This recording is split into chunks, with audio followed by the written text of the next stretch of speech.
Hello friends, welcome to channel. അപ്പോൾ നമ്മളിന്ന് പരിചയപ്പെടാൻ പോകുന്നത് ഒരു ഫ്യൂവൽ ക്രെഡിറ്റ് കാർഡാണ്. എന്താ വെച്ചാൽ കുറേ പേര് ചോദിക്കുന്നതാണ് നല്ലൊരു ഫ്യൂവൽ ക്രെഡിറ്റ് കാർഡ് ഏതാണെന്ന് വെച്ചിട്ട്. നമ്മളിപ്പോൾ നോർമലി മിക്കവാറും ICICI ബാങ്കിൻ്റെ HPCL ക്രെഡിറ്റ് കാർഡ്, അതുപോലെ തന്നെ SBIയുടെ BPCL ക്രെഡിറ്റ് കാർഡൊക്കെയാണ് നോർമലി അത്യാവശ്യം കുഴപ്പമില്ലാത്തൊരു ഫ്യൂവൽ ക്രെഡിറ്റ് കാർഡ് എന്ന് പറയാറ്. പക്ഷേ നമുക്ക് ഈ IDFC ബാങ്കിൻ്റെ HPCL കാർഡും പവർ പ്ലസിൻ്റെ കാർഡുണ്ട്, റുപ്പേ വേനലിൽ വരുന്നതാണ്. അപ്പോൾ അതുകൊണ്ട് നമുക്ക് UPI ആയിട്ട് ഉപയോഗിക്കാൻ പറ്റും. അത് അത്യാവശ്യം കുഴപ്പമില്ലാത്തൊരു കാർഡാണ് കേട്ടോ. 499 പ്ലസ് GST ആനുവൽ ചാർജും ജോയിൻ ചാർജും വരുന്നതാണ്. പിന്നെ എന്താ പറയുക, HPCL പമ്പിലാണ് ഇതിൻ്റെ ഓഫർ കിട്ടുക. ഹിന്ദുസ്ഥാൻ പെട്രോളിയത്തിൻ്റെ ആണ് ടൈപ്പ് വരുന്നത്. അതുപോലെ തന്നെ റിവാർഡ് പോയിന്റ് ടൈപ്പാണ് വരുന്നത്. അതുപോലെ തന്നെ വെൽക്കം ബെനിഫിറ്റ് ആയിട്ട് നോക്കിക്കഴിഞ്ഞാൽ 500 cash back on first HPCL fuel transaction above 500 ഉണ്ട്. അതുപോലെ തന്നെ up to 5% cash back on the transaction value of first EMI അതിനുണ്ട് നമുക്ക് ഓഫർ വരുന്നുണ്ട് കേട്ടോ. പിന്നെ അതിൻ്റെ ബാക്കിയുള്ള റിവാർഡ് ആൻഡ് ബെനിഫിറ്റ് കാര്യം നോക്കിക്കഴിഞ്ഞാൽ മൂവി ആൻഡ് ഡൈനിങ് നോക്കിക്കഴിഞ്ഞാൽ 25% മൂവി ടിക്കറ്റിന് നമുക്ക് ഒരു മാസത്തിൽ ഓഫർ വരുന്നുണ്ട്. റിവാർഡ് റേറ്റ് നോക്കിക്കഴിഞ്ഞാൽ 30x reward point HPCL fuel പമ്പാണ്. അപ് ടു 2400 റിവാർഡ് പോയിന്റ് ഒരു സൈക്കിളിൽ കിട്ടാം. പിന്നെ you can save up to 5% reward on ഗ്രോസറിയും യൂട്ടിലിറ്റി എക്സ്പെൻസിൽ നമുക്ക് വരുന്നുണ്ട് 5%. പിന്നെ IDFC ഫസ്റ്റ് ഫാസ്റ്റ് ടാഗ് ഉണ്ടല്ലോ, IDFC ബാങ്കിൻ്റെ ഫാസ്റ്റ് ടാഗ് ആണെങ്കിൽ അതിൽ നമുക്ക് 5% ഓഫർ വരുന്നുണ്ട് കേട്ടോ. പിന്നെ 3x റിവാർഡ് പോയിന്റ് ആണോ അതർ റീറ്റെയിൽ ട്രാൻസാക്ഷനും വരുന്നുണ്ട്. പിന്നെ ഒരു റിവാർഡ് പോയിന്റ് എന്ന് പറയുന്നത് 0.25 പൈസയാണ്. പിന്നെ നമുക്ക് travel complimentary road side assistance നമുക്ക് ഫ്രീ ആയിട്ട് ഇതിനോട് കിട്ടുന്നുണ്ട്. ഡൊമസ്റ്റിക് ലോഞ്ചസ് ഒരെണ്ണം നമുക്ക് ക്വാർട്ടറിൽ കിട്ടുന്നുണ്ട്. ഇൻ്റർനാഷണൽ സംഭവമൊന്നുമില്ല. ഇൻഷുറൻസ് ബെനിഫിറ്റ് ആയിട്ട് നമുക്ക് 2 ലക്ഷത്തിൻ്റെ എന്താ പറയുക ഒരു സീറോ കോസ്റ്റ് ലയബിലിറ്റി നമുക്ക് കൊണ്ട് വരുന്നുണ്ട്. അതുപോലെ തന്നെ 25 ലക്ഷത്തിൻ്റെ സീറോ കോസ്റ്റ് ലയബിലിറ്റി വരുന്നുണ്ട്.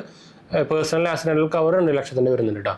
അപ്പോൾ ഇതാണ് നമുക്കൊരു ഓവറോൾ കാർഡിൻ്റെ ഡീറ്റെയിൽസ് ആയിട്ട് വരുന്നത്. പിന്നെ നമുക്ക് ആനുവൽ ഫീസ് വേവ് ഓഫ് ചെയ്യാനുള്ളത് 1.5 ലക്ഷം രൂപ ആനുവൽ ഫീസ് വേണ്ടിയാണ് നമുക്ക് ആനുവൽ ഫീസ് വേവ് ഓഫ് ചെയ്യാൻ പറ്റും. പിന്നെ റിവാർഡ് റിഡംഷൻ ഫീസ് വരുന്നത് 99 രൂപയാണ്. ഫോറിൻ കറൻസി മാർക്കപ്പ് ചാർജ് വന്നത് 3.5%. നോർമലി എല്ലാം സെയിം തന്നെയാണ്.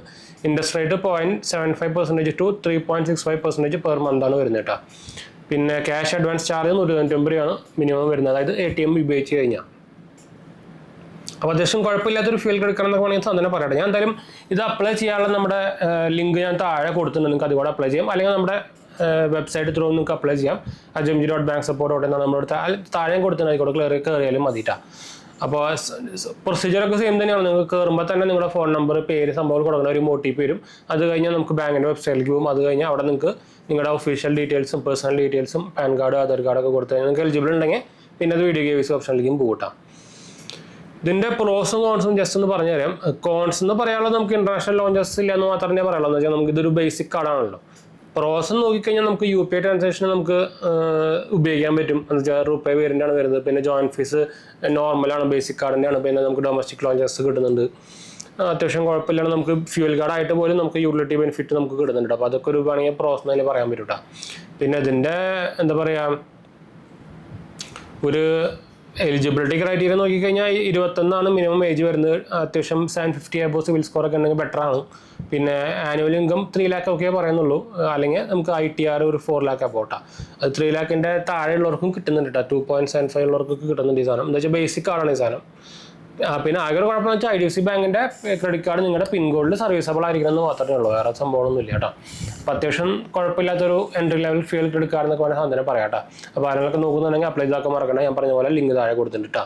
അപ്പോൾ അതുപോലെ തന്നെ നമ്മുടെ ചാനൽ ആദ്യമായിട്ട് കാണാൻ എൻ്റെ പേര് ഞാനൊരു ഫൈനാൻഷ്യൽ അനലിസ്റ്റ് ആണ്. അതുപോലെ തന്നെ നമ്മുടെ ടെക്കിലും ഫിനാൻസിലും എക്സ്പീരിയൻസ് ആണ്, ക്വാളിഫൈഡ് ആണ് കേട്ടോ. അപ്പോൾ നമുക്ക് അടുത്ത പോലെ കാണാം. ബൈ.